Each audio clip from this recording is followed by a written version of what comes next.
Bismillahirrahmanirrahim. Assalamualaikum warahmatullahi wabarakatuh.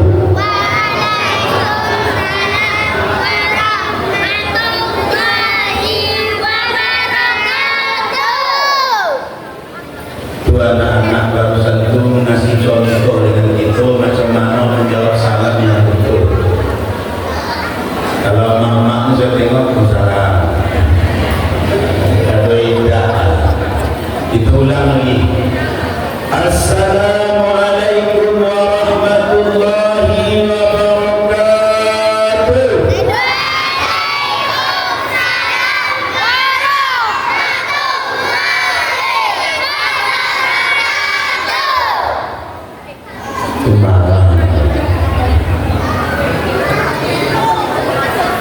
Saya udah pandai ceramah kalau ada orang bercakap. Kalau ada yang bercakap saya udah jadi ceramah.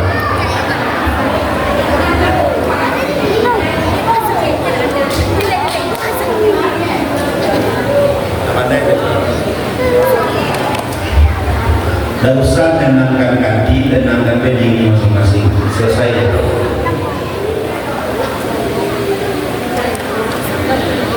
Bismillah walhamdulillah. Wassalatu wassalamu ala rasulillah Sayyidina wa habibina wa syafi'ina wa zurina wa maulana Muhammad ibn Abdullah wa ala alihi wa ashabihi wa man tabi'ahu wa mawala. Ashhadu an la ilaha illallah al-malikul haqqul mubin wa ashhadu anna Muhammadan abduhu wa rasuluh sadiqul wa'dil amin. Qala Allah ta'ala fil Qur'anil Karim, a'udzu billahi minasy syaithanir rajim. Bismillahirrahmanirrahim. Ya ayyuhalladzina amanu taqullaha wal tanzur nafsum ma qaddamat lighad wattaqullaha innallaha khabirun bima ta'malun. Wahai orang-orang yang beriman, bertakwalah engkau kepada Allah dan hendaklah setiap dirimu memperhatikan apa-apa yang telah dia perbuat untuk hari esoknya. Takutlah engkau kepada Allah, sesungguhnya Allah Maha teliti atas apapun yang kamu kerjakan. Quran Surah Al-Hasyr ayat 18. Wa qala Nabi sallallahu alaihi wasallam,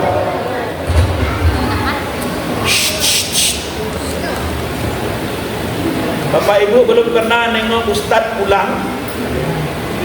Kalau nak nengok ibu lah pulang. Bukan marah, kita belajar adab dalam masjid.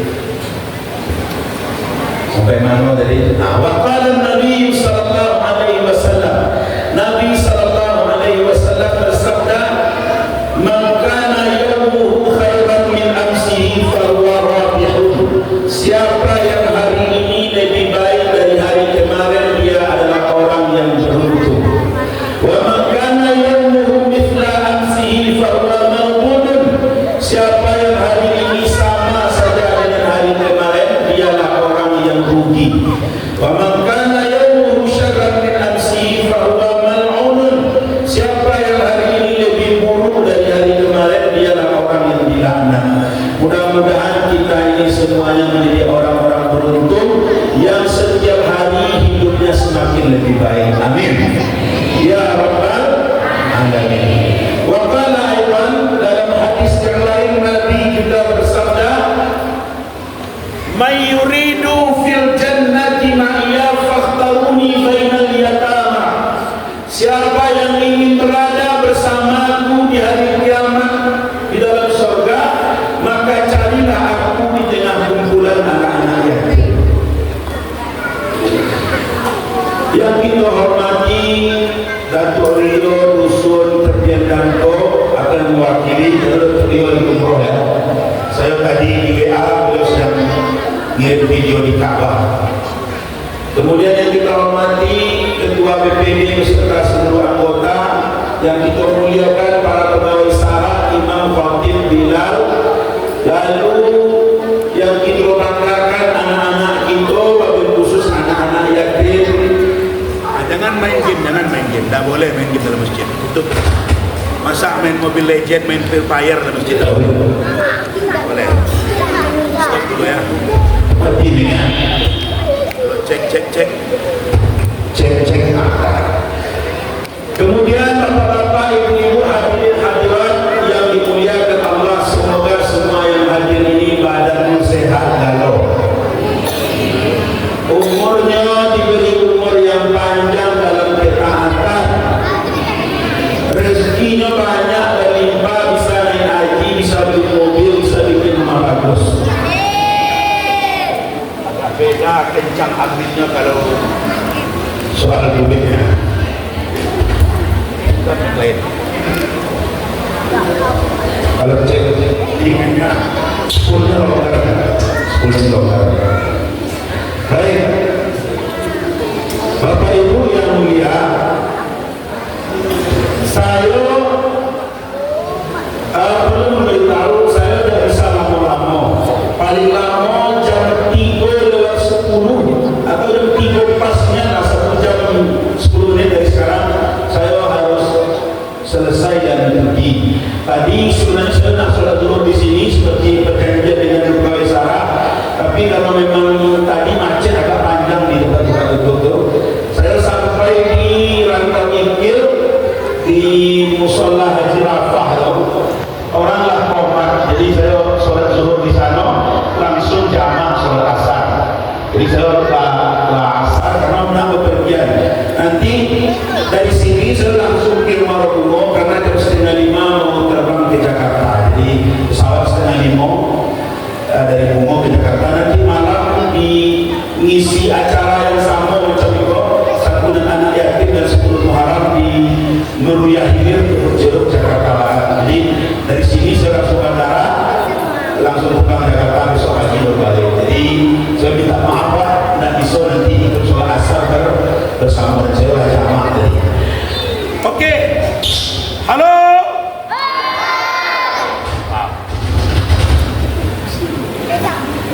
Kalau Bapak Ibu dah ada yang bercakap, insya Allah suara saya lebih jelas dan lebih kencang daripada pakai mic. Ya dah. Saya ni sama macam Yamaha, makin panas makin kencang. Tenang Pak.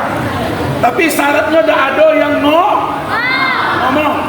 Lah, hari ini adalah 10 Muharram. Dalam Islam dikenal dengan hari Ashura. Hari apa? Ashura. Mohon maaf, ini tidak wajib, jadi tidak perlu merasa bersalah. Tapi saya termasuk kaget begitu datang tadi saya tengok bapak-bapak. Bahkan sampai dalam masjid sekarang pun masih banyak yang merokok. Bukan merokoknya yang masalah, Pak. Merokok. Yang bikin saya kaget tuh, aku tak tahu kalau hari Ashura itu sunnah muakkad, hukumnya puasa.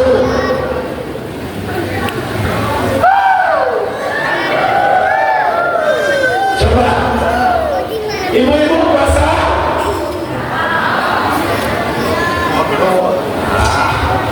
Sama saja rupanya.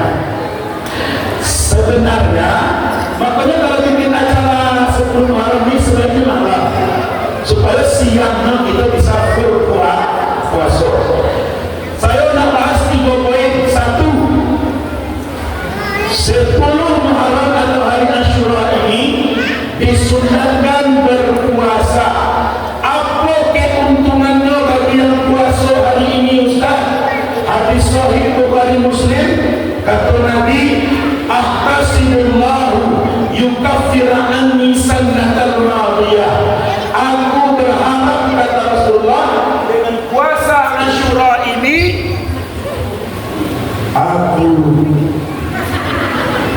aku berharap, kata Rasulullah, kepada Allah, dengan puasa Ashura ini Allah mengampunkan dosa-dosaku 1 tahun yang berlalu. Cuba apa-apa ibu-ibu yang tak puasa, saya nak tanya, ada dosa? Saya pikir tidak ada dosa. Banyak atau dikit? Nampak dari wajah-wajahnya, wajah-wajah banyak dosa. Sampai situ. Samolah kita ni semua pendosa. Makanya setiap ada hari-hari istimewa kita berpuasa. Siapa yang puasa hari ini, maka mudah-mudahan Allah ampunkan 1 tahun dosanya. Yang tak puasa Ustaz, tunggu setahun lagi. Sebab hari Asyura hanya ada sekali setahun. Ada orang yang bercakap di internet, saya tengok di sosial media, dia mengatakan macam ini. Puasa Asyura itu katanya, itu sebenarnya puasa orang-orang Yahudi buat. Mengatakan puasa Asyura ini puasa Yahudi. Saya ceritakan sedikit kisahnya. Nabi Muhammad hijrah pindah dari Makkah ke tidak pernah Nabi hijrah dari Makkah ke Madinah. Nabi Muhammad tidak pernah hijrah dari Makkah ke Madinah. Kalau ada yang mengatakan Nabi pindah dari Makkah ke Madinah, itu salah.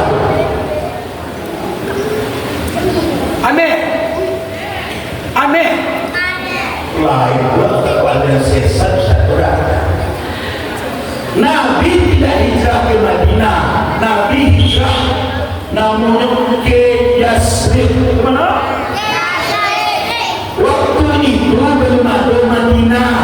Namun Madinah itu yang membuatnya Nabi setelah beliau tinggal di Yasrib itu 3 tahun, digantilah namanya dari Yasrib menjadi Madinah. Paham maksudnya?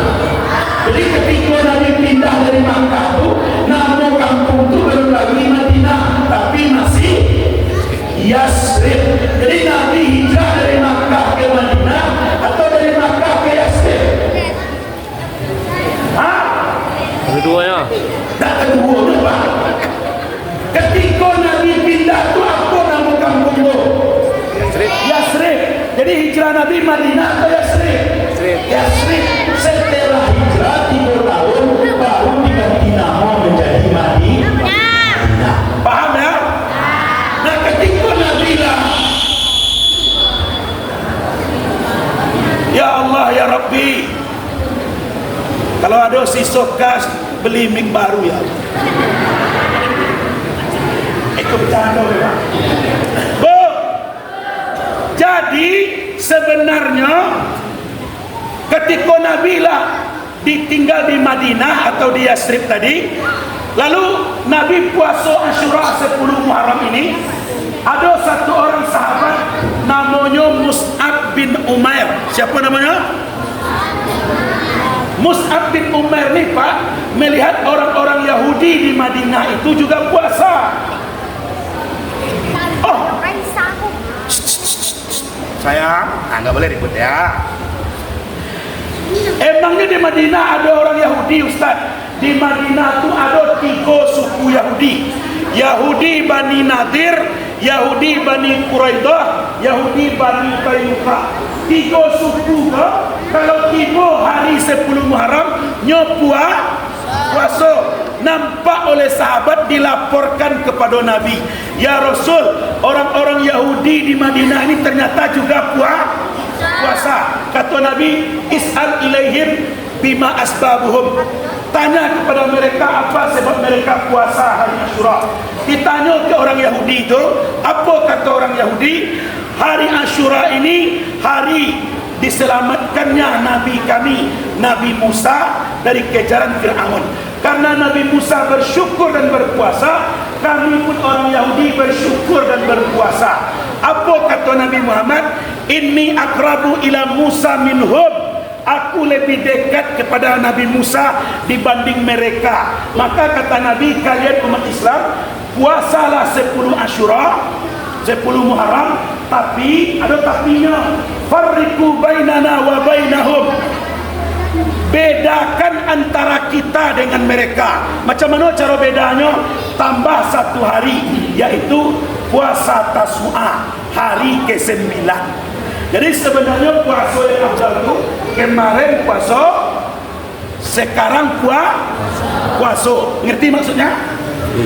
Untuk apa 2 hari? Supaya beda dengan puasanya orang Yahudi. Waduh Ustaz, saya kemarin tak puasa, cuman hari ini baik puasa, berarti sama dong dengan puasanya ya Yahudi. Maka kata Nabi, alaikum biziyadatin bima syi'ta fi ayyamihi.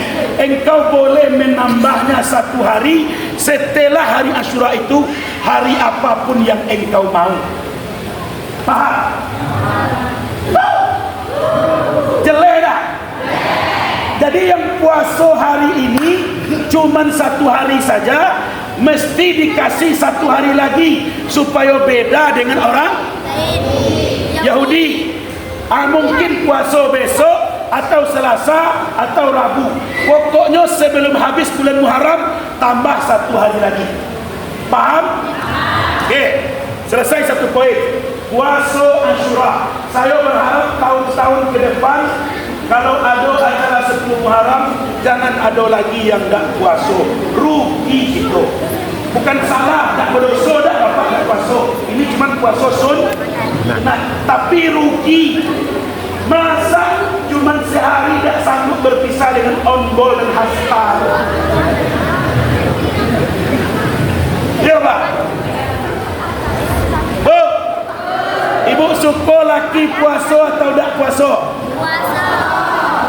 Ibu puasa tak? Nyo suka lakinya puasa, tapi nyo tak puasa. Yuk, yang puasa hari ini selamat, saya puasa. Yang tidak puasa tidak apa-apa, tapi ke depan yuk kita perbaiki. Sebab ada 2 amalan besar di hari ini. 1, puasa. 2, yang kedua, dengar baik-baik, ikut khusus bagi bapak-bapak. This is just for men only. Ngerti? Samalah, saya dah ngerti. Ini khusus untuk laki-laki saja. Dengar hadisnya baik-baik. Coba apa-apa yang mau rezekinya lapang 1 tahun ke depan, rezekinya melimpah, angkat tangan. Ya Allah, yang dah angkat tangan kau sempit rezekinya ya. Angkat tangan. Masa angkat tangan dan mikir?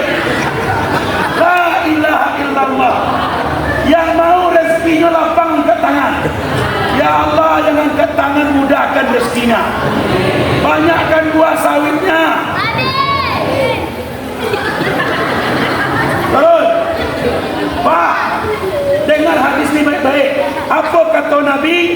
Man kana fi yaumil Asyura, siapa yang di hari Asyura tazidu bihin nafkah, dia menambah nafkah ala ahlihi, kepada keluarganya, wasi'atan lahumur rizqah, maka Allah luaskan baginya pintu rezeki.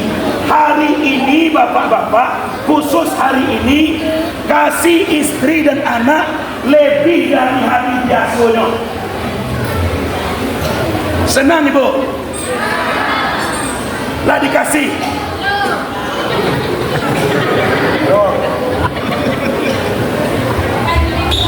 Saya selalu ada tahu. Jadi, saya ulangi hadisnya ya. Mangkana fi yaumil Asyura, siapa yang di hari Asyura tazidu bihi nafaqata ala ahlihi, dia menambah nafkah daripada biasanya kepada keluarganya, wasi'atan alaihi rizqa, Allah akan luaskan atas mereka rezekinya. Itu hari Pak, dah hari biasa dah. Hari Asyura ini, 10 Muharram ini Allah ciptakan langit dan bumi. 10 Muharram ini Nabi Adam turun dari surga ke bumi. 10 Muharram ini Allah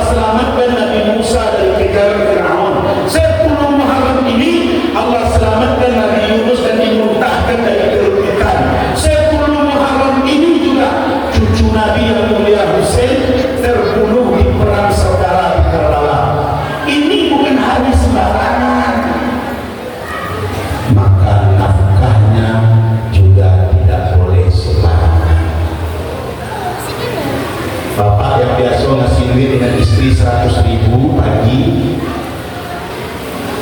tagihan nasi 100, nanti pulang ceramahnya panggil lagi, dek abang nak luas rezeki, kau tambah 100 lagi, khusus hari Asyura ya, besok pagi ada lagi namanya.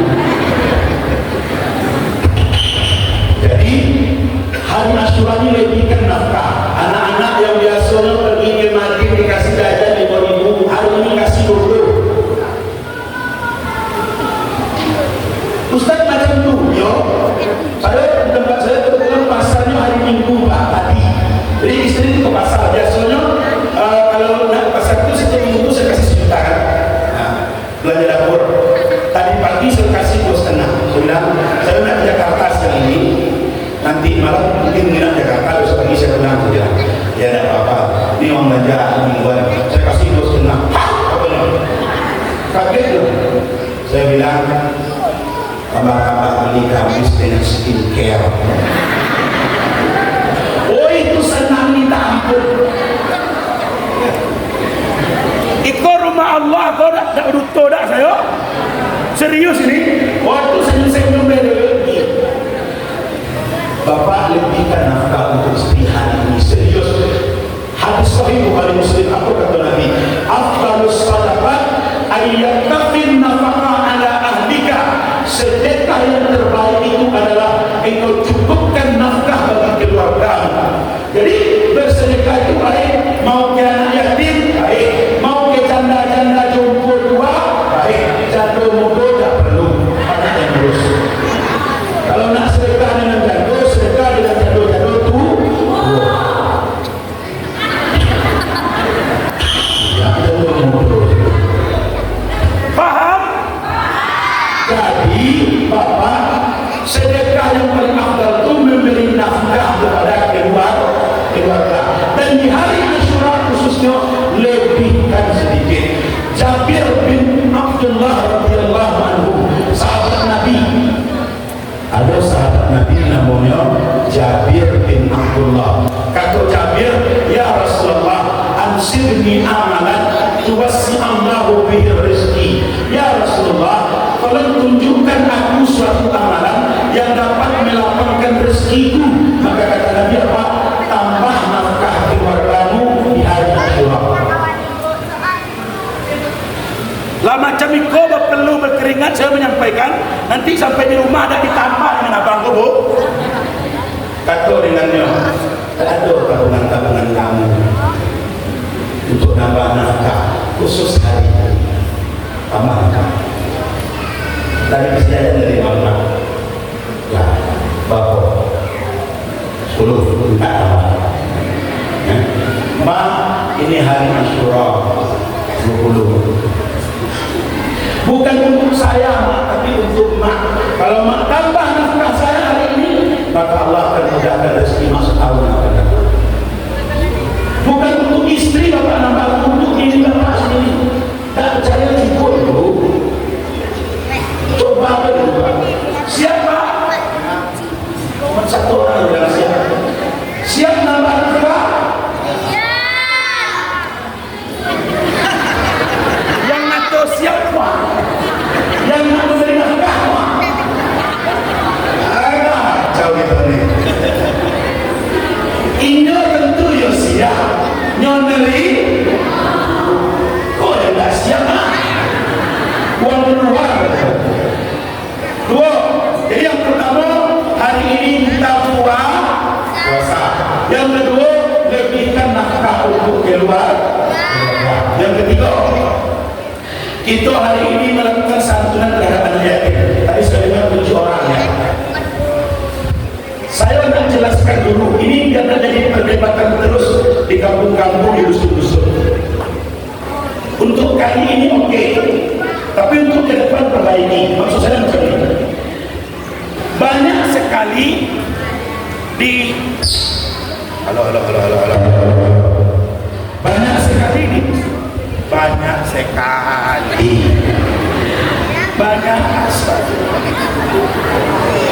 Banyak sekali di Indonesia ini orang salah paham tentang pengertian anak yatim. Seolah-olah Ini kalau di sini jadi saya minta maaf ya. Kan tujuan ceramah tuh kalau tidak tahu dikasih tahu, kalau lupa diingatkan. Jadi saya tidak bermaksud nyinggung siapa-siapa nih. Banyak sekali orang Indonesia itu beranggapan pengertian anak yatim itu adalah anak yang ditinggal mati oleh ayahnya. Ini keliru ini. Dalam Islam mati bapak yatim, mati emak yatim, mati dua-duanya yatim. Piatu itu istilah Indonesia. Ada piatu dalam Quran. Wa atul yatama, berikanlah hak anak-anak yatim. Tak ada ayat wa atul piatu, tak ada. Oh, di Indonesia supaya orang tak bertanya lagi, inyo ni anak ni anak apa ni? Oh, anak ini anak yatim kalau bapaknya meninggal. Kalau maknya meninggal, nyo anak piatu. Jadi untuk membedakan, kalau maknya meninggal disebut piatu, kalau bapaknya meninggal disebut yatim. Itu istilah di Indonesia hanya untuk membedakan. Dalam Islam mati bapak, mati emak atau mati dua-duanya, galo-galonya itu namanya yatim. Paham tak? Jadi kalau bagi duit anak yatim, nyantuni anak yatim, jangan yang mati bapak baik, yang mati mak pun kasih. Ada yang nak bantah boleh? Saya kasih dalil. Bu, mau dalil dulu atau logika dulu? Semarang bapak, jadi logika dulu. Dalam kenyataan kehidupan, yang mati mak tu kadang-kadang lebih menderita daripada yang mati bapak. Langsung yo. Dah.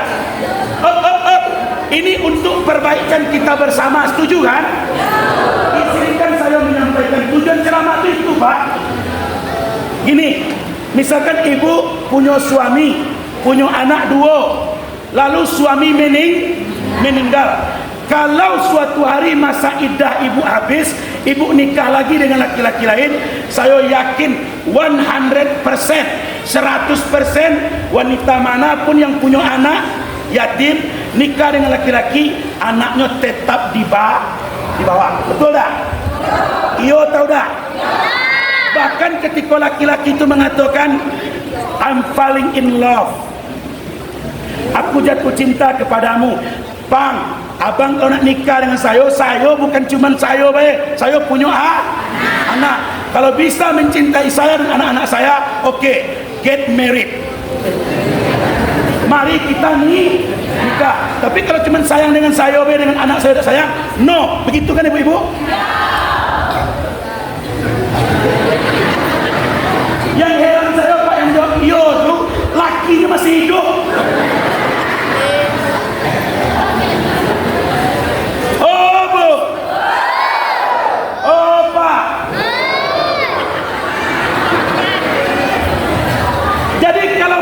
Meninggal dunia, maknya nikah lagi, anak tetap dirawat, dipelihara. Tapi bandingkan, kalau istri meninggal,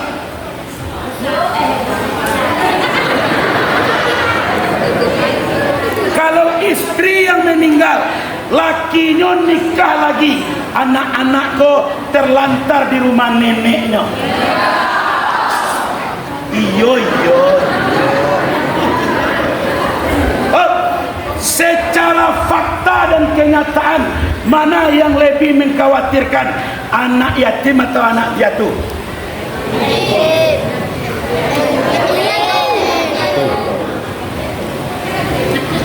Yatim atau piatu? Tapi kita ni terlalu sering kalau bagi santunan anak yatim hanya yang mati bapak, yang mati mak tak dikasih. Ini kekeliruan yang perlu diperbaiki. Sekarang dalil. Tadi logika. Sekarang dalil. Ya, suara ini sebenarnya kacau nih. Halo. Satu lagi Ustaz. Yang ini tidak bagus suaranya. Powernya tidak tahu. Kalau pakai yang ini powernya kurang. Pak, tuh sekarang dalil ya, dalilnya dengar nih. Ada satu orang wanita di zaman Rasulullah hidup, namanya Khalimah. Khalimah ini datang ke Rasulullah, ya Rasul, ada apa kata Nabi? Sesungguhnya kakak perempuanku, Adna ukhti, kakak perempuanku yang tawaffi bihi zaujaha, telah wafat suaminya. Lalu bolehkah aku memberikan sedekah? Bolehkah aku memberikan sedekahku kepada anak kakakku ini atas nama sedekah kepada anak yatim? Kata Nabi apa? Innahu yatim, sesungguhnya dia itu yatim. Saya jelaskan, ngerti tak maksudnya? Ada seorang wanita namanya Karimah. Karimah ini punya kakak, kakak ini laki-laki, meninggal dunia kakaknya. Kakaknya ini perempuan, dia sama-sama perempuan, meninggal kakaknya ini, anaknya ini laki-laki. Jadi anak kakaknya ini, Karimah datang ke Nabi, ya Rasul, sesungguhnya kakakku telah meninggal dunia. Bolehkah aku bersedekah kepada anaknya itu atas nama sedekah anak yatim yang mati maknya? Kata Nabi apa?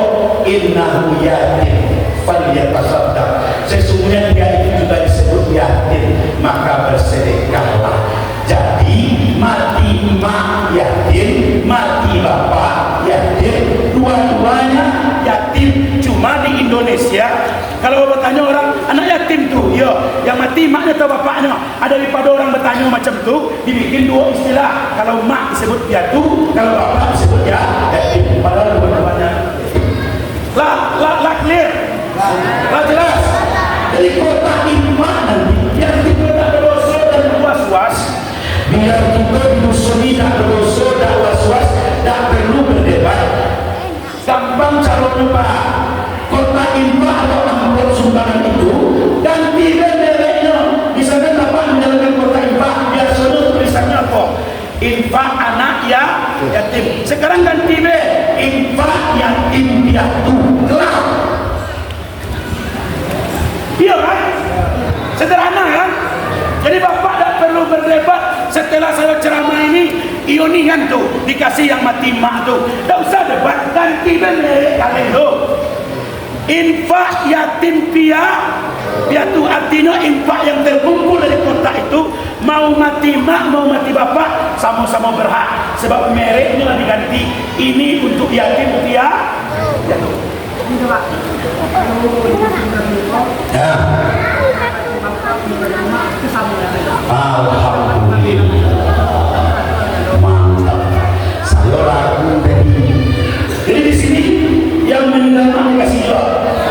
Mantap. Dah sampai lagi zaman itu selesai. Oh alhamdulillah. Kebiasaan itu oke. Cuma kurang singkope. Masih mau kok ya. Lanjut. Kita lagi. Bapak Ibu yang dimuliakan Allah Subhanahu wa taala. Mari kita muliakan anak-anak yatim itu. Adik-adik, halo. Yang hari ini calon penerima coba angkat tangan. Yang 7 orang mana?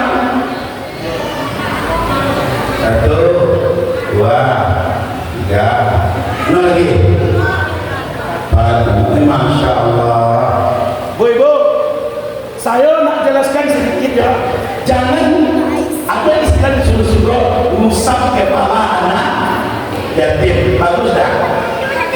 Bukan musab lain. Kalau musab tidak ada bunuh. Sini. Nanti kan setelah acara nih. Kan nih. Ikuti saya. Allahumma faqihu fiddin. Pendek kan? Allahumma faqihu fiddin. Hanya 3 kata. Allahumma faqihu fiddin. Coba ulang. Contoh.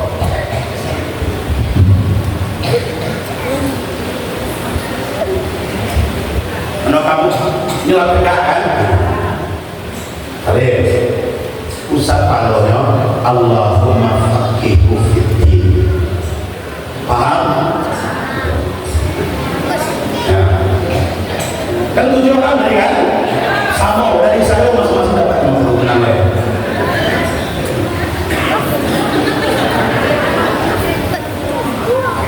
Nah, ini yang 6 orang lagi nanti masing-masing 50 ya. Saya taruh sini, tadi biasa untuk anak kan 7 orang kan?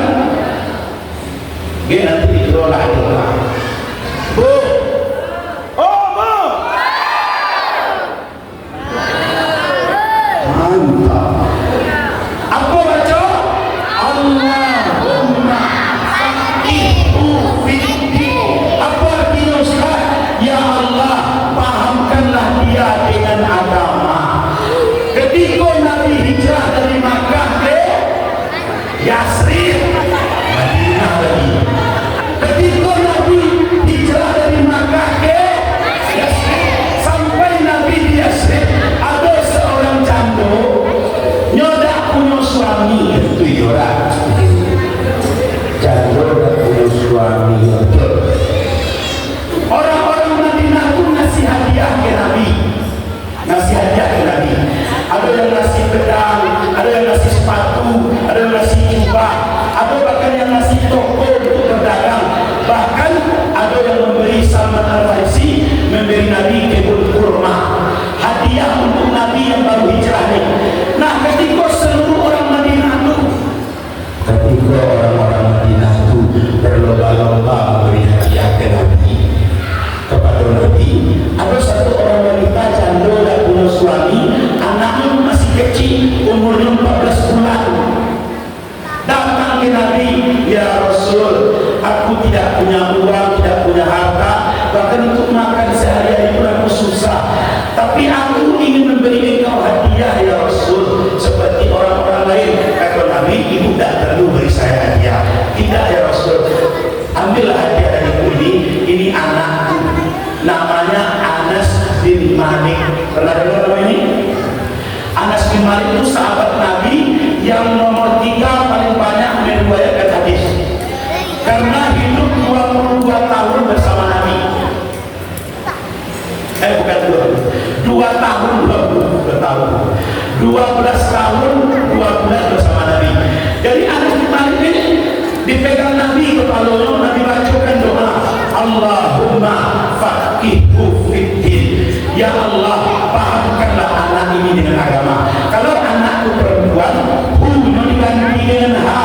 Allahumma faqihha fiddin. Jadi bapak nanti bukan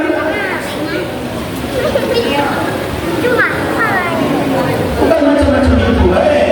Jangan ulang sama-sama. Mesti apa doa ini? 1, 2, 3. Allahumma faqihu fiddin. Ulang. Kalau anaknya perempuan, hurufnya ganti dengan ha. Allahumma faqihha fiddin. Ulang. Sekarang yang kedua. kalau anakmu laki-laki 1, 2, 3. Kalau anaknya perempuan. Jadi pegang kalaunya usah Allahumma faqihha fiddin. Allahumma faqihu fiddin. Ya Allah, pahamkan anak ini dengan agama. Bukan sekedar usah baik.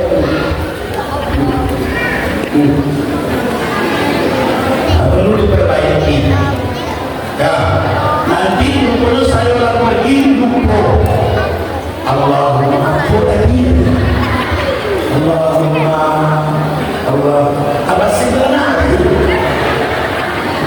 Jangan lupa PDK doakan, kalau perlu catat, pakai tulisan Latin dan apa? Allahumma faqihhu fiddin. Doa mengusap kepala anak yatim. Maka kata Nabi apa? Hadzal amal ahabbun indallah minas sujudi alfasanatin. Perbuatan engkau mengusap kepala anak yatim sambil mendoakannya itu lebih baik dan dicintai oleh Allah daripada bersujud 1000 tahun. Sujud Bapak 1000 tahun. Subhanallah rabbiyal a'la wa bihamdihi, subhanallah rabbiyal a'la wa bihamdihi, 1000 tahun dak makan, dak minum, dak tidur, dak mandi, dak berini, dak beranak. 1000 tahun. Apa pegang kepala anak yatim, usap, baca doa Allahumma faqihhu fiddin. Ini lebih dicintai oleh Allah daripada sujud 1000 tahun. Makanya sayangnya anak-anak ya, tak boleh anak-anak yatim itu dihardik-hardik. Di apa bahasa dosunya dihardik itu? Tegak, tegak, segak. Ya pokoknya itulah. Kalau orang Minang namanya diariak. Hoi, kamu ini bukan contoh datuk kan? Contoh, aku anak yatim, nakal. Lalu bapak ibu hardik dia. Hei, kamu ini sudahlah yatim, nakal pula. Untung nak dijawabnya. Wajarlah pak, saya nakal, saya yatim. Tak ada bapak saya mendidik. Anak bapak be ada bapak nakal katanya. Anak yatim tak boleh dihardik. Orang yang suka memaki anak yatim, menghardik anak yatim, dihardik-hardiknya anak yatim dengan suara yang keras, orang ini disebut dalam Al-Quran pendusta agama. Apa? Pendusta agama.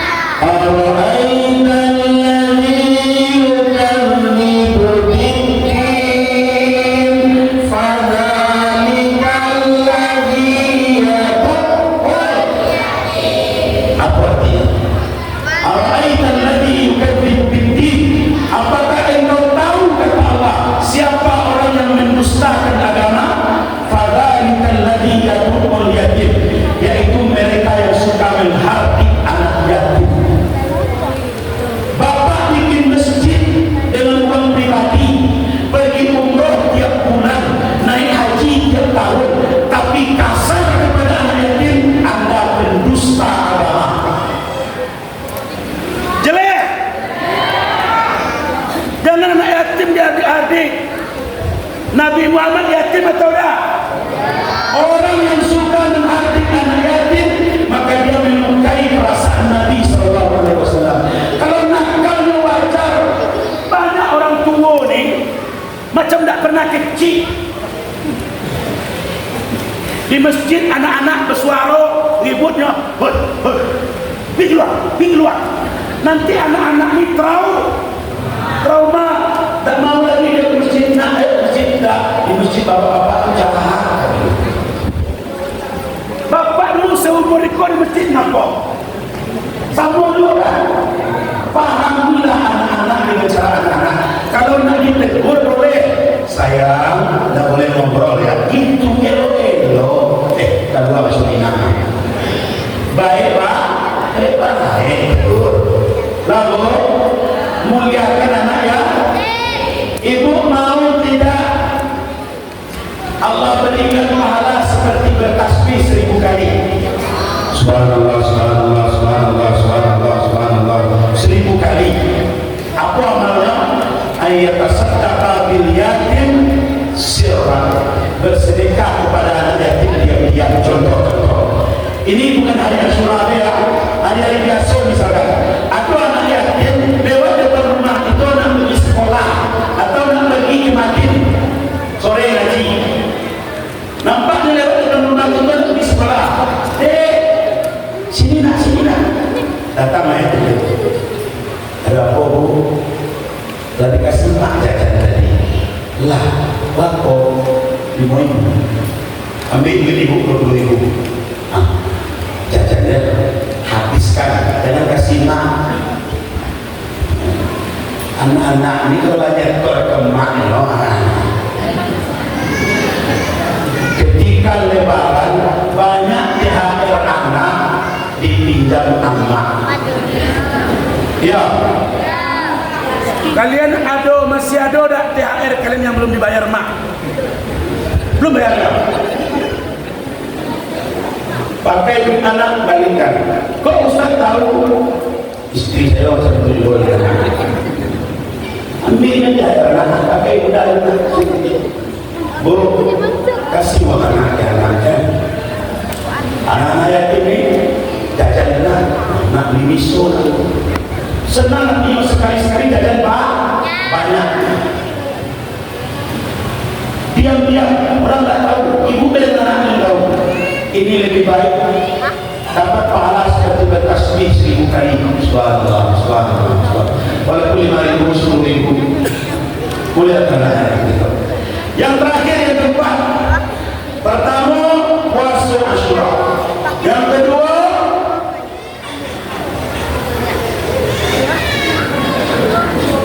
Ini kanak stok. kacau banget. Belum pulang dia orang lumpur. Satu, puasa Asyura. Dua, beri nafkah lebih kepada keluarga. Tiga, santuni anak-anak ya. Yang keempat, ini bulan Muharram, bulan pertama dalam tahun Hijriah. Mari kita hijrah. Apa arti hijrah? Bu, apa arti hijrah? Pindah. Ada orang dari Jambi pindah ke Rantauwikil, buka warung nasi, buka toko bakso. Hijrah tuh. Enggak. Itu dagang namanya tuh. Hijrah itu bukan sekedar movement, bukan sekedar kita perbaiki pengertian kita tentang hijrah. Hijrah itu bukan pindah tempat. Dengar apa kata Nabi? Al-muhajiru man hajara ma nahallahu anhu. Orang yang disebut hijrah kata Nabi, orang yang meninggalkan apa-apa yang dilarang oleh Allah. Kalau kita tahu itu dilarang Allah, lalu kita tinggalkan, itu namanya hijrah. Contoh, bapak tadinya pemarah, dikit-dikit emosi, dikit-dikit marah, dikit-dikit marah. Dengan anak-anak gampang marah. Setelah ceramah hari ini, pulang ke rumah jadi lebih penyabar. Bu, ada laki pemarah sini. Pak, ada bini perajuk sini. Dikit-dikit, hei, aku ceraikan kau. Dikit-dikit, hei, aku ceraikan. Jangan. Mulai hari ini bapak jadi penyabar, lebih tenang, sedang emosi. Astagfirullahaladzim. Itu namanya hijrah. Jadi hijrah itu apa Ustaz? Hijrah itu taghyiru minasyarri ilal khair, berubah dari yang buruk kepada yang lebih baik. Ibu-ibu contohnya apa Ustaz? Tadinya keluar rumah ada pakai jilbab. Ini mohon maaf nih, saya tidak membandingkan ya. Kami di Sumbar hari-hari ini di rumah ibu-ibu tuh rata-rata lah jilbab. Nah, kadang saya usul-usul saya sedih. Nyawa jilbab tuh kalau datang ke masjid ke acara majelis taklim, kalau ini itu macam ustazah ya tahu. Tapi tengok nanti sore pergi ke warung beli gula, beli minyak goreng, beli beras, tidak ada tutup aurat. Bapak pikir itu normal, itu tidak normal. Dengar hadis, ini bapak-bapak yang punya istri, al-mar'atu lam yastur auratuha bis-sa'adah. Wanita yang tidak mau menutup auratnya, wa syahruha kal-ibil, rambutnya disanggul seperti pundak unta atau dia gerai seperti ekor unta, la tadkhulul jannah, dia tidak akan masuk surga. Wala tajlisu rihaha, dia tidak boleh mencium baunya surga. Wa ta'malu bi kulli umuri, meskipun dia beramal seumur hidupnya. Tahu dah itu dosa besar wanita itu memamerkan aurat. Apa sebab? Laki-laki Kau yang bercakap, kau laki-laki kau ha?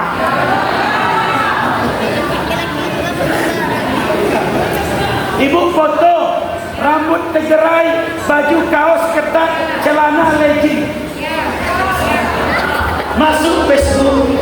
Hai guys, sore ini kita olah keringat ya. Olahlah laki tak mampu ngekut, hilang fungsi anda sebagai suami. Di komen orang di bawah, aduh yuk tambah cantik nian, tambah denok lah sekarang dia. Oh ya makasih. Apa fungsi laki kau? Kata dengan istri tu, hapus foto kamu di Facebook yang tak pakai jilbab tu. Saya tidak rela aurat istri saya dipandang oleh laki-laki sedunia. Dosaku tidak mampu ku tanggung sendiri, tambah lagi dosamu di akhir aku yang menanggungnya. Ibu tahu tak, ketika dulu nikah dengan suami, saya terima nikahnya anak kandung bapak dengan mahar yang tersebut tunai. Berpindahlah segala tanggung jawab dari ayah ibu kepada suami. Kalau istri bapak tak solat, bapak nanggung dosa.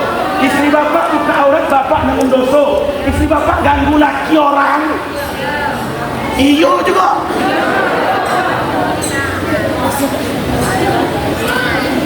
Mari yang tentu kita hijrah, kita tinggalkan. Setelah kena ceramah ini, dia ulang tutup aurat, pergi ke warung pakai jilbab. Tadinya tak pakai jilbab, aku nak monok ni. Jadi hijrah itu berubah ke arah yang lebih baik. Biasanya ibu dikasih uang belanja oleh suami 1.000 juta, besok dikasihnya 20 juta. Aku nak monok ni, dah aku boros. Kalau cukup 1 juta, aku minta tambah. Segala yang lebih hijrah. Mari kita hijrah. Pak, jago solat itu. Apalah artinya manusia hidup? Sebatang pohon daunnya rimbun, lebat bunganya serta buahnya, walaupun hidup 1000 tahun bila tak sembahyang, apa gunanya? Walaupun hidup 1000 tahun bila tak sembahyang, apa gunanya? Kalian mau masuk surga? Apakah surga tempatnya orang-orang jujur? Ya. Bisakah pembohong masuk surga? Tidak. Kalian mau jujur atau bohong? Pilih jujur atau bohong? Ayo teriak sama-sama. Saya bangga jadi orang jujur. Sekarang mau jujur? Mau jujur? Yang tadi pagi tak solat subuh angkat tangan. Jujur.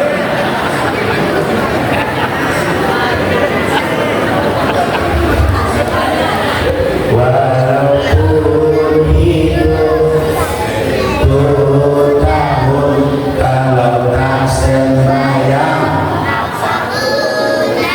tu mengapa kalian tak solat? Bernyanyi be kalian pandai. Jujur kan? Alhamdulillah. Ustaz senang kalian jujur, tapi Ustaz tak senang kalian tak solat. Sekarang mau jujur atau mau bohong? Jujur. Ada tak tadi ketika azan subuh mak atau bapak membangunkan nak solat subuh? Ada tak?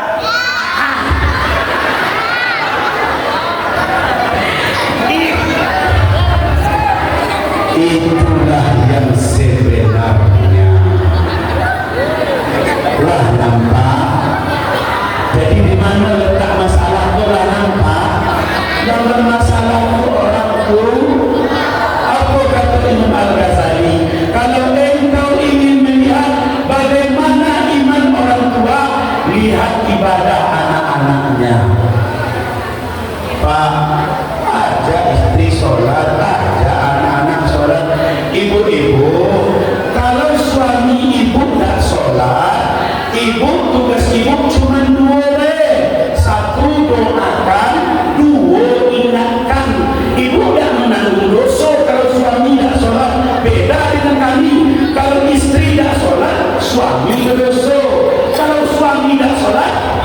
istri tidak berdosa karena kewajiban suami tidak ada di pundak istri. Paham tak? Misalnya ibu rajin sholat tiap hari, baca Quran, zikirnya banyak, sedekah subuh rutin, tapi suami ibu rajo biliar, tukang mabuk, narkoba, misal. Ustaz, apakah sebagai istri saya tetap bisa masuk surga? Bisa. Mana buktinya? Istri Fir'aun, Asia itu wanita solehah, tapi suaminya bejat, namanya Fir'aun. Sedangkan istri Fir'aun baik, bisa masuk surga walaupun suaminya tidak taat kepada Allah. Jadi wanita yang solehah tetap masuk surga walaupun suaminya tidak soleh. Tapi laki-laki soleh belum tentu masuk surga kalau istrinya tidak taat, sebab tanggung jawab aduh. Ngerti Pak? Oh Bu, kalau laki muda sholat, kerja ibu apa? Ingatkan, doakan. Contoh azan nih, Allahu Akbar, Allahu Akbar. Nah, satu, abang tidak sholat, ada usaha turunan. Dengan turunan sholat DWA, tidak bisa cuci orang. Tunggu kesadaran dari siku DWA. Kan ada yang betul kan? Ibu tidak usah bertengkar dia ayolah. Nanti habis sholat ibu doa malam-malam, ini ranjang tempat tidur, laki tidur di atas ranjang, ibu sholat tahajud di bawah tentang sejadah.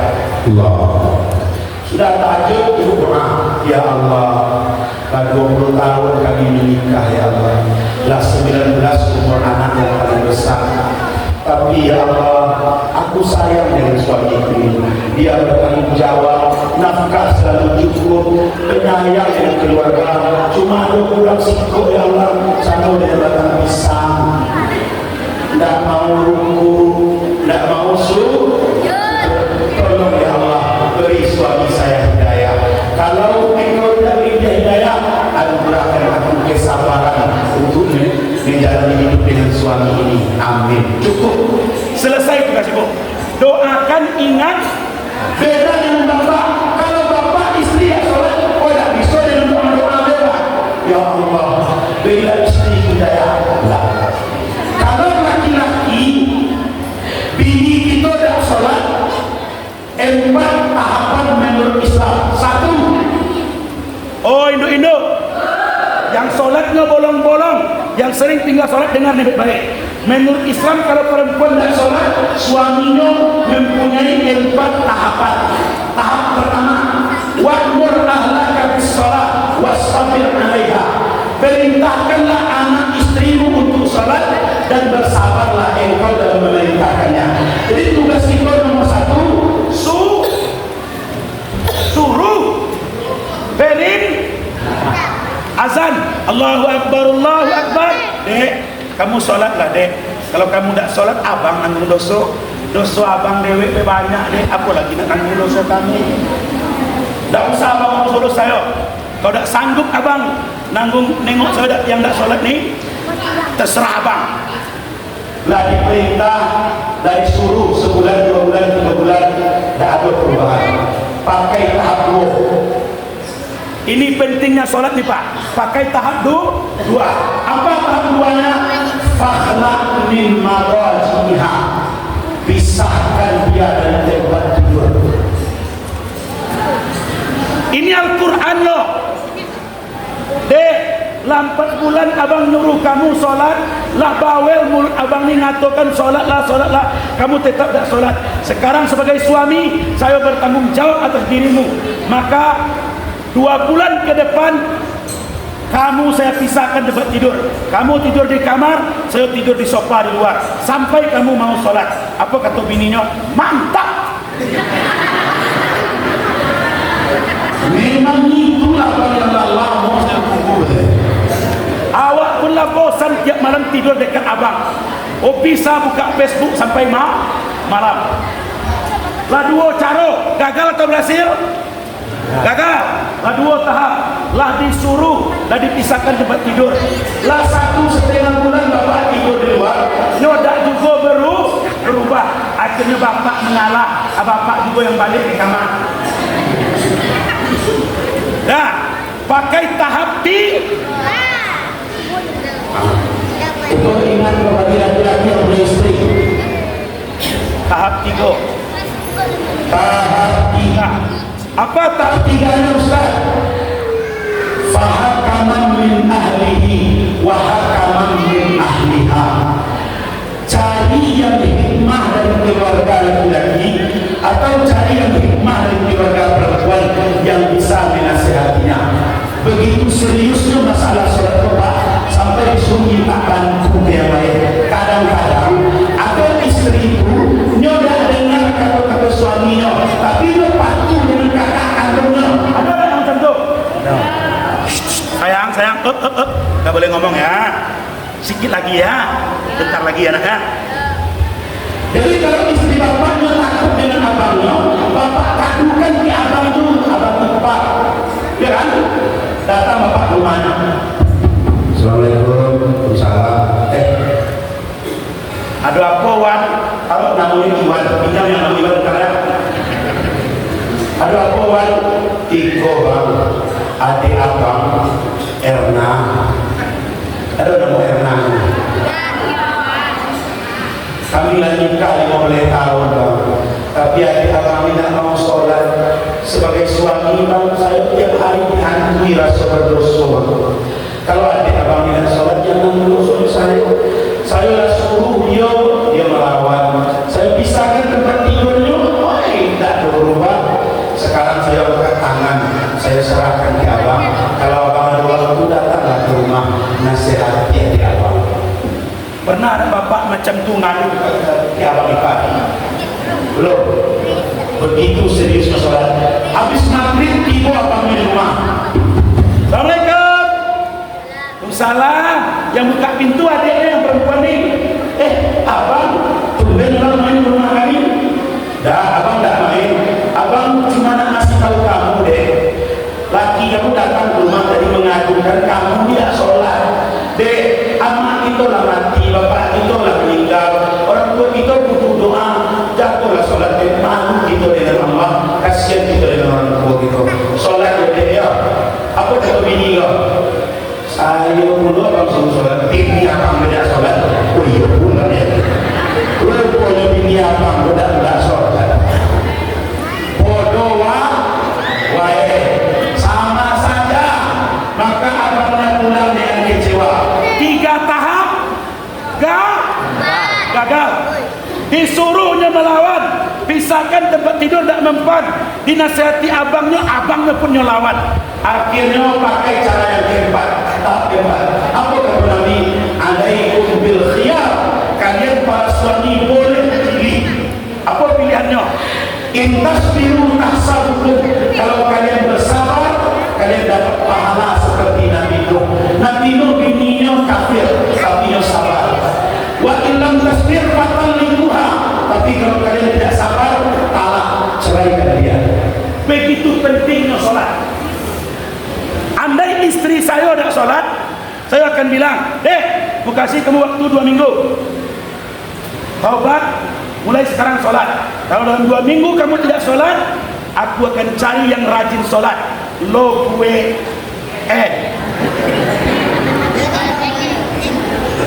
your time is over. Waktumu bersamaku telah habis. Nanti di akhirat aku akan mempertanggungjawabkan dosaku. Tambah lagi dosamu. Aku tak sanggup. Ku cari yang rajin sholat. Apa kata bini kau? Carilah. Akulah ada pula calon penggantinya. Oh memang bini biadab kau pak. Langsung sikat. Ku jatuhkan talak satu. Begitu pentingnya sholat. Jadi ibu-ibu, kalau disuruh laki sholat, patuhlah. Terutama yang lagi muda-muda kok, yang ngejar-ngejar dunia, lupa sholat. Apa gunanya hidup kalau tidak sholat? Rumah kebun, mati. Iya kan hidup itu kan. Yang petani rumah kebun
akan berjamaah ke masjid. Hayya 'alas shalah. Menjawab dari rumah, Pak Imam datang ke masjid sekali seminggu, sholat Jumat. Saya dimanapun ceramah ini selalu saya sampaikan. Tahu tak apa beda kita dengan orang-orang Kristen? Hanya satu beda kita, sholat. Al-farqu bainal mu'minina wal kafirin as-shalah. Beda antara orang beriman dan orang kafir itu hanya satu, sholat. Coba Bapak pikirkan. Bapak boleh bilang, kami umat Islam punya masjid. Kata orang Kristen, kami orang Kristen juga punya gereja. Sama-sama punya. Kami umat Islam punya kitab suci Al-Quran. Kata orang Kristen, kami juga ada kitab suci kami namanya Injil. Sama. Kami umat Islam punya hari mulia, hari Jumat. Kami ada juga hari Minggu. Tapi kami umat Islam punya Idul Fitri dan Idul Adha. Kami orang Kristen juga punya Natal dan Tahun Baru. Kami umat Islam punya Isra dan Mi'raj. Kami orang Kristen punya kenaikan Isa Al-Masih. Kami orang Islam punya Maulid Nabi. Kami punya kelahiran Yesus Kristus. Kami punya pondok-pondok pesantren. Kami juga punya lembaga pendidikan Alkitab. Kami punya pendakwah, ustaz, buya dan kiai. Kami juga punya pendakwah, pastor, rabi dan pendeta. Kami punya pendakwah wanita, ustazah. Kami juga punya penginjil perempuan, biarawati. Ayo, nak apa? Kami punya wanita suci dalam Al-Quran namanya Maryam. Dalam Injil kami namanya Bunda Maryam. Kami punya nabi yang ganteng minta ampun namanya Nabi Yusuf. Di agama Kristen kami namanya Yosef. Kami punya malaikat yang menurunkan wahyu namanya Jibril. Itu kami menyebutnya Gabriel. Tapi kami punya Nabi Ibrahim alaihissalam. Kami ada juga Abraham. Kami punya nabi yang kaya Sulaiman. Itu King Solomon. Apa beda gitu? Hanya satu, kami punya sholat 5 waktu. Baru mereka terdiam. Mereka tak punya sembahyang 5 waktu. Mereka sembahyang sekali seminggu. Jadi untuk bapak-bapak yang sekali seminggu, setelah ceramah ini saya sarankan berpikir ulanglah. Jangan-jangan yang cocok untuk bapak itu bukan Islam, tapi yang di sebelah. Pindahlah. Kata mesti rasanya berani yang Islam ini. Datang Ramadan suruh pas Ramadan, lebih kuat dikit suruh sedekah, cukup misalnya bayar zakat. Ada penyuruhan suruh umroh, suruh haji. Datang hari Asyura suruh puasa Asyura. Datang di Syawal puasa lagi. Banyak yang aturan dalam Islam ini. Belum lagi malamnya baca Quran, siangnya zikir, habis sholat doa. Kayaknya abang cuma mampu dia sekali seminggu. Kata dengan suami ibu, kata bang, yang sekali seminggu itu sebelah. La ikraha fiddin, tidak ada paksaan dalam agama. Kalau anda mengaku Muslim, kerjakan rukun Islam. Di antara rukun Islam itu sholat 5 waktu sehari semalam. Penutup, lihat sini. Kalau ini pecah nanti. Yang kosong tuh. Nah, Bapak Ibu perhatikan ini penutup. Siapa yang mau berpikir dan paham, ini gelas kita ibaratkan Islam. Ini gelas ini kita ibaratkan Islam. Rukun Islam berapa? Jadi yang dimulai kita ibaratkan rukun Islam. Ada 2 kalimat syahadat, ada sholat 5 waktu sehari semalam, ada zakat, ada puasa Ramadan, ada haji. Oke? Karena miskin Ustaz, kami tidak bisa haji. Kalau anda tidak haji, tidak masalah. Gelasnya masih di tangan. Tengok nih, gelasnya masih di tangan. Karena miskin tidak punya duit untuk bayar zakat, untuk makan dan nunggu PKH keluar bukan. Oke, tidak bayar zakat. Gelasnya masih di tangan? Masih. Artinya apa? Islam